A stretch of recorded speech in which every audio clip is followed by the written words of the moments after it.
सभी को मेरा नमस्ते। आज के फिजिक्स सब्जेक्ट 11 क्लास में आपका स्वागत है। मैं Kamleshwar Singh Rathore, government higher secondary school Silli से।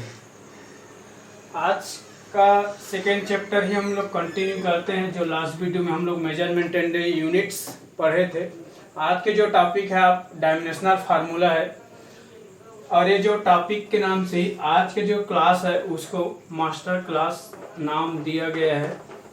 तो आज की क्लास जो है मास्टर क्लास है। मास्टर क्लास इसलिए बोलते हैं इस क्लास को, इसके बारे में आपको बताना चाहूँगा कि जिस तरह से फिजिक्स में इस टॉपिक को मास्टर क्लास बोला जाता है, इसका रीज़न ये है कि आपका केमिस्ट्री में पीरियोडिक टेबल का जो स्थान है, केमिस्ट्री में पीरियोडिक टेबल का जो स्थान है, और आपका मैथ्स में फार्मूला का जो स्थान है, उसी तरह से आपका फिजिक्स में डायमेंशनल फार्मूला का भी वो स्थान है। यानी डायमेंशनल फार्मूला ही आपका फिजिक्स में मेन होता है, तो इसलिए इसको मास्टर क्लास बोला जाता है। जब तक आप फिजिक्स का स्टडी करेंगे तब तक आपको डायमेंशनल फार्मूला का यूज करना पड़ेगा, और ये आपको बहुत सपोर्ट करेगा फिजिक्स सब्जेक्ट पढ़ने के लिए। तो आज की क्लास स्टार्ट करते हैं हम लोग डायमेंशनल फार्मूला से। तो आगे अपना टॉपिक पे चलते हैं, डायमेंशनल फार्मूला।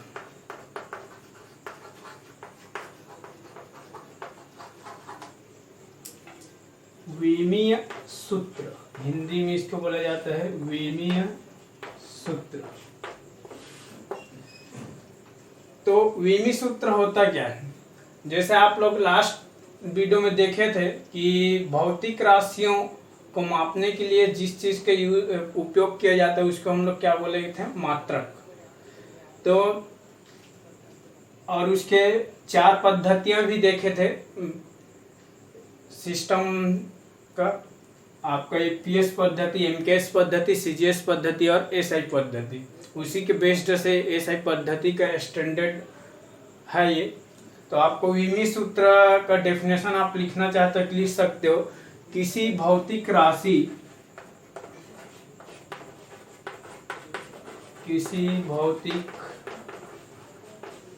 और भौतिक राशि में क्या बताया था लास्ट टाइम? जिसका मापन संभव हो वही हमारा क्या कहलाती है? भौतिक राशि कहलाती है। तो किसी भौतिक राशि के व्युत्पन्न मात्रक, किसी भौतिक राशि के व्युत्पन्न मात्रक का मूल मात्रकों से संबंध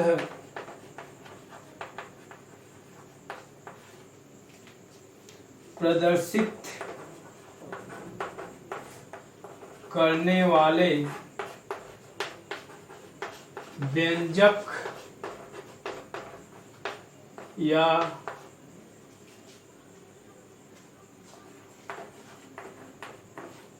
सूत्र को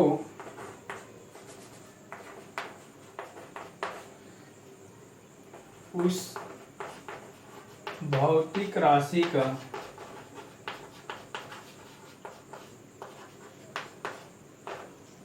विमीय सूत्र कहते हैं। तो किसी भौतिक राशि के व्युत्पन्न मात्रक का मूल मात्रकों से संबंध प्रदर्शित करने वाले व्यंजक या सूत्र को उस भौतिक राशि का विमीय सूत्र कहते हैं। तो इसके रिलेटेड आप देखे थे कि मैं आपको लास्ट वीडियो में बताया थी व्युत्पन्न मात्रक किस मात्रक को कहते हैं? जिसमें मूल मात्रकों का सहारा लिया जाता है। यानी व्युत्पन्न मात्रक वह मात्रक होती है जिसमें मूल मात्रकों के सहारा से उस पर उसका मात्रक ज्ञात किया जाता है। तो ये डेफिनेशन आप लोग लिख लिए होंगे। अब आगे इस डेफिनेशन के अकॉर्डिंग हम लोग टॉपिक आगे बढ़ाते हैं। तो आगे बढ़ाने से पहले आपको एक चार्ट में बता दे रहा हूँ ताकि आप लोग कंफ्यूज ना हों। तो भौतिक राशि के मात्रक कितना देखे थे आप लोग? 7 देखे थे। तो सातों को एक बार और मैं लिख रहा हूँ क्योंकि आगे आप लोग को कंफ्यूजन न हो बोल के टेबल में बना रहा हूँ। ये सही के संकेत, इधर आपका विमी सूत्र के संकेत। विमी सूत्र को व्यक्त करने के लिए एक स्पेशल सिंबल का प्रयोग किया जाता है और उसी का संकेत यहाँ पर हम देखेंगे। तो भौतिक राशि में पहला हम लोग क्या देखे थे? लंबाई देखे थे। और लंबाई का एसआई पद्धति में मात्रक क्या था? मीटर। और इसके संकेत हम क्या लिए थे? Small M. दूसरा आपका क्या था? द्रव्यमान था। और द्रव्यमान का मात्रक क्या था आपका? किलोग्राम। और इसका संकेत क्या था आपका? केजी। तीसरा आपको क्या देखे थे? समय। समय का मात्रक क्या था? सेकेंड। इसका सिंबल स्मॉल एस। चौथा में क्या देखे थे आप? विद्युत धारा या फिर ताप ले सकते हैं। चौथा में ताप। तो इसका एसआई पद्धति मात्रक क्या था? कैपिटल के यानी केल्विन। पांचवा में आप क्या देखे थे? विद्युत धारा। विद्युत धारा में एसआई के संकेत क्या था? इसका मात्रक क्या था? एम्पियर। यानी आपके इसके क्या थे? Capital A. छठों में आप क्या देखे थे? ज्योति तीव्रता। और ज्योति तीव्रता का एसआई पद्धति मात्रक क्या था? कैंडेला। और इसके स्मॉल सी और डी। सातवां में आप लास्ट देखे थे पदार्थ की मात्रा। पदार्थ की मात्रा का हम लोग क्या देखे थे? मोल। और मोल के इसके सिंबल क्या थे? MOL, मोल। तो इन 3, 3, 6, 1, 7 सातों का हम विमी सूत्र के संकेत देखेंगे। तो इसका संकेत है आपका एल, वो भी कैपिटल एल रहेगा, इसमें सभी कैपिटल रहेगा। ठीक है। केजी आने आपका क्या हो जाएगा? Capital M. तीसरा सेकेंड, सेकेंड के क्या हो जाएगा आपका? टी। चौथा ताप यानी केल्विन, केल्विन का आपका के। अब पांचवा विद्युत धारा, विद्युत धारा के इसमें ए ही रहेगा, एम्पियर। और छठवा ज्योति तीव्रता। हाँ, यहाँ पे ध्यान देना आपका सी जो है आपका कैपिटल सी हो जाएगा और डी जो है स्मॉल ही रहेगा। और लास्ट टाइम आपका क्या हो गया? मोल। तो मोल का मोल ही रहेगा। तो आप एक चीज नोटिस किए होंगे कि सभी विमी सूत्र के जो संकेत है उसमें आपका स्क्वायर ब्रैकेट का यूज किया गया है। तो आप ध्यान रखिएगा, L for length, M for mass, T for time, K for kelvin, A for ampere, C D for candela और मोल का मोल ही आ जाएगा एक्स्ट्रा आपका वर्ड। तो इसमें आपको कंफ्यूजन नहीं है। एल फॉर लेंथ है यानी लंबाई, एम फॉर मास यानी हिंदी में द्रव्यमान, टी फॉर टाइम यानी हिंदी में समय, टी के फॉर केल्विन यानी हिंदी में केल्विन ही है, क्योंकि वैज्ञानिक नाम है तो हिंदी इंग्लिश तो सेम ही रहता है। ये नाउन है, नाउन का हिंदी इंग्लिश सेम रहता है। एम्पियर, एम्पियर का आपका ए और सी डी कैंडेला और मोल का मोल। तो आपका ये चारों का नीचे के जो 4 है वो आपका सेम है और बाकी ऊपर का जो 3 है वो चेंज है। तो LMT इधर है मास, केजी और समय। तो आपको क्लास में आपको याद क्या रखना है इसको, ये तो आपको प्रीवियस क्लास का था, तो आपको इसमें और इस वाले संकेत में आपको कंफ्यूज नहीं होना, इसीलिए इस चार्ट को मैं क्या किया हूँ बताया हूँ आप लोग को कंपैरिजन कर। यहाँ तक आप लोग को समझ में आ गया होगा। अब आगे की ओर अब चलते हैं। इसके बाद 2 और था, यानी पूरक मूल मात्रक था। और पूरक मूल मात्रक में आपको क्या बताया था? पूरक मात्रक या पूरक मूल मात्रक भी लिखोगे तब भी चलेगा। इसमें क्या बताया था मैं आपको? रेडियन बताया था और स्टेरेडियन। रेडियन है आपका स्टेरेडियन। ये किसका मापक था? आपका समतल कोण का। ये आपका किसका था? घन कोण का, यानी प्लेन एंगल और सॉलिड एंगल।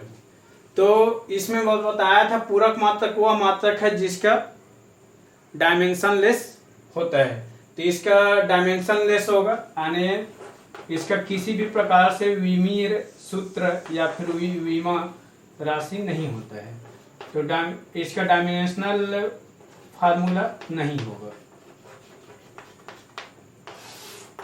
क्योंकि ये क्या विमाहीन राशि है। यदि आप शो भी करेंगे तो आप इसको कैसे व्यू से शो करेंगे, ये क्या है मैं आगे बताऊंगा। स्क्वायर ब्रैकेट m0 l0 और t0, तो आगे बताऊंगा कि ये होता क्या है। तो यहाँ तक हुआ आप लोग का। आगे हम विमीय सूत्र देखेंगे। जैसे कल ही का एग्जाम्पल, जो एक क्लास का वीडियो का एग्जाम्पल ही लेते हैं, जिससे आप लोग को कंपैरिजन करते हुए पढ़ने में ज़्यादा इजी हो। क्षेत्रफल का मैं क्या बताया था? लंबाई गुणी चौड़ाई। और कल के वीडियो में क्या बताया था? चौड़ाई जो है फिजिक्स में क्या है? लंबाई में आता है। तो ये भी क्या हो जाएगा आपका? लंबाई। इक्वल लंबाई, लंबाई 2 बार है, तो 2 बार होने के नाम से कितना घात लग जाएगा? 2 का। जितना बार उतना घात। तो 2 बार है तो 2 का, 3 बार आता तो 3 का घात। तो अब इसको आपको विमीय सूत्र में लिखना है, क्षेत्रफल। और क्षेत्रफल को फिजिक्स में क्या से शो किया जाता है? ऐसे। तो लंबाई का आपको क्या हो जाएगा? विमीय सूत्र का क्या है? आप क्या शो किए थे? कैपिटल एल था लेंथ, और आप एक और क्या यूज किए थे? Square bracket. ये तो सेम हो गया लंबाई के। बाहर में क्या है आपका? स्क्वायर है, तो आप क्या लगाएंगे यहाँ पे? ऐसे स्क्वायर आपको नहीं लगाना है। आपको स्क्वायर कहाँ लगाना है? अंदर में लगाना है। तो ये गलती आप लोग नहीं करेंगे, ठीक है जी। तो हमेशा आपको स्क्वायर कहाँ लगाना है? अंदर। तो गलती से भी आप स्क्वायर को बाहर नहीं लगाएंगे, ठीक है। ये आपका मेथड नहीं है, तो आपको स्टैंडर्ड मेथड क्या ये है। तो अब ये पूरा कंप्लीट नहीं हुआ है। अब इसका स्टैंडर्ड वे, ये आपको क्या हो गया? एरिया का एल स्क्वायर, इसका क्या हो गया? विमीय सूत्र निकल गया। लेकिन खाली एल लिखना सही नहीं है, इसके साथ जनरली MLT फॉर्म रहता है। अब आपको एल में क्या दिख रहा है? स्क्वायर दिख रहा है, तो एल का स्क्वायर लगा दो। और एम और टी तो यहाँ है ही नहीं है, तो एम पे क्या पावर 0 लग जाएगा, और टी पे भी पावर 0। आप जानते हो एम का पावर 0 का मान 1। यानी आप कोई भी क्वांटिटी लोगे, ये मैथ्स का एक रूल है, ठीक है। कोई भी क्वांटिटी लोगे, कोई भी नंबर लोगे, या फिर ऐसे लिखो, कोई भी नंबर लो और उसका पावर आपका 0 रहा, या फिर कोई भी वेरिएबल भी ले सकते हो, उसका पावर 0 रहता है, ऑलवेज उसका मान क्या रहता है? 1 होता है, ठीक है। यही नियम यहाँ पर भी अप्लाई है। देखो m0 और t0, यानी m का पावर 0 और t का पावर 0 को आप क्या लिखोगे? 1 लिखोगे। यदि मैथ्स रूल में जाओगे तो ये फिजिक्स में भी अप्लाई होता है। तो लास्टली आपको क्या मिलेगी? लेकिन एक लिखने के स्टैंडर्ड वे MLT, इसके साथ और भी आता, लेकिन MLT ही क्यों लिया गया? MLT के साथ आपका 7 है तो 7 आना चाहिए था। MLT के बाद आपका क्या आना चाहिए? K आना चाहिए, A आना चाहिए, है ना, CD आना चाहिए, आपका मोल है तो मोल आना चाहिए, यानी सब में क्या लगना चाहिए? 0 लगना चाहिए। इसमें स्क्वायर ऐसा होना चाहिए, लेकिन ऐसा क्यों नहीं है?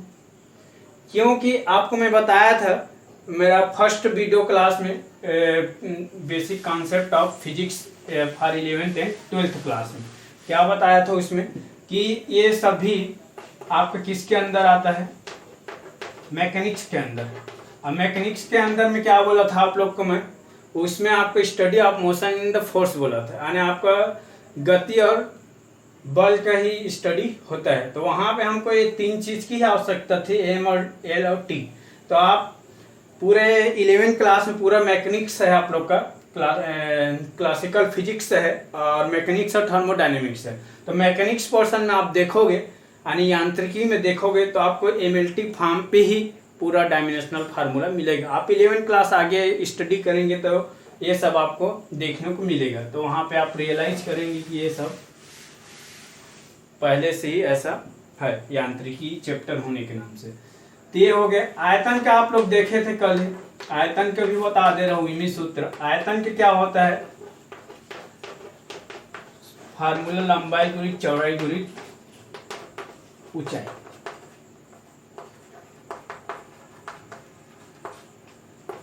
तो लंबाई इधर चौड़ाई को भी आप क्या लिखोगे, लंबाई लिखोगे, और ऊंचाई को भी क्या लिखोगे आप, लंबाई लिखोगे।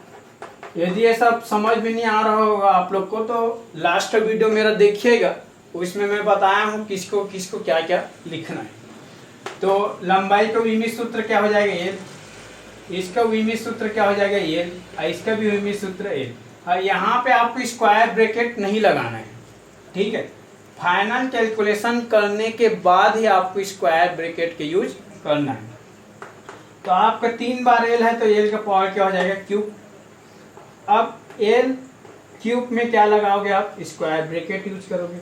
अभी भी एक कमी क्या है, एमएलटी फॉर्म पे लिखना है, क्योंकि ये सब किसके अंदर आ रहा है, मैकेनिक्स के अंदर। यांत्रिकी के अंदर जो भी आता है वो सब क्या कहलाता है, सब किस फॉर्म पे लिखा था, एमएलटी फॉर्म पे।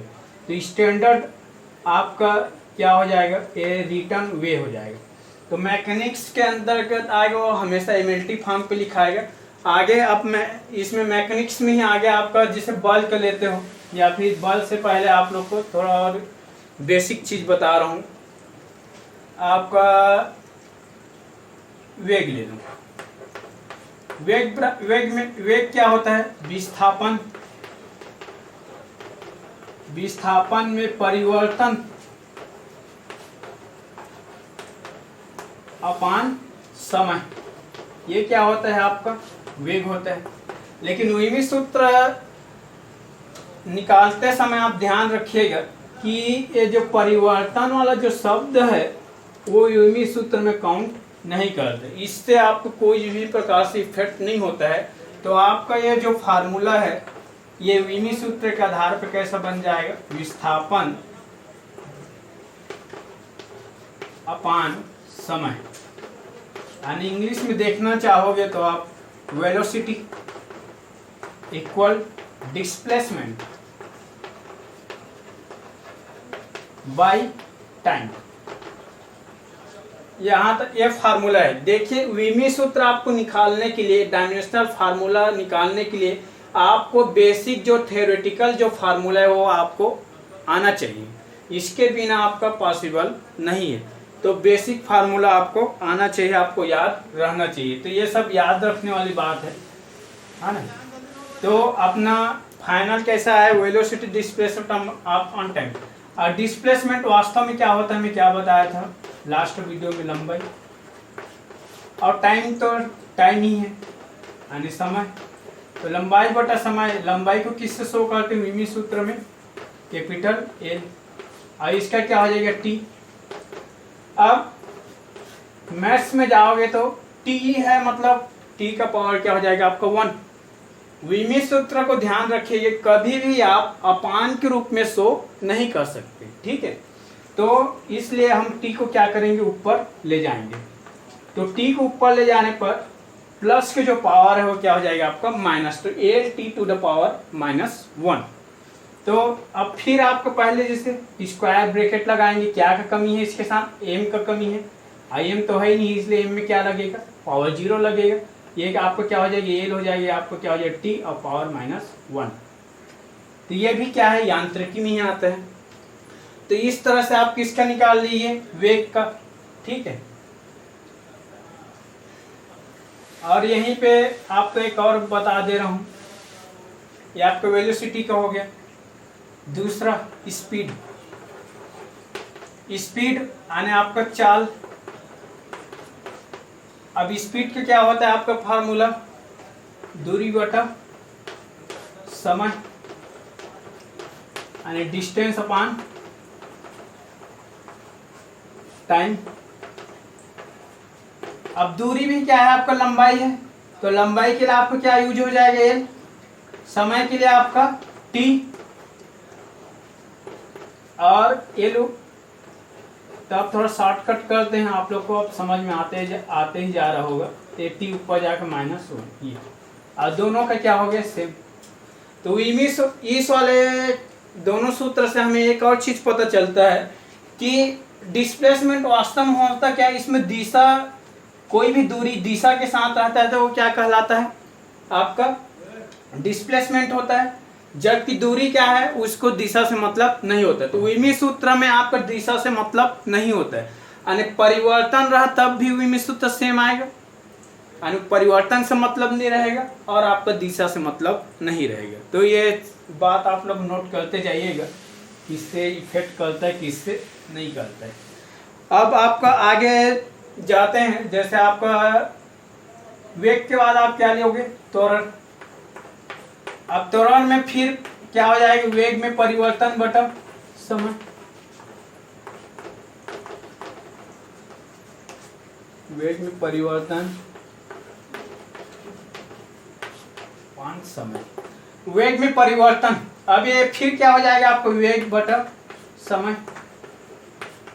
अब वेग का अभी क्या निकाले थे आप लोग, L(t⁻⁻1) ये निकाले थे, और समय का क्या हो जाएगा आपका t, और t ऊपर जाके आपको क्या हो जाएगा, L(t⁻1) है, और t का फिर क्या हो जाएगा, -1।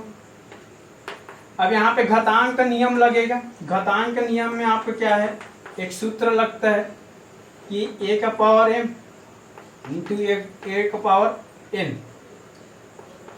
तो ये क्या हो जाएगा, a⁻m+n।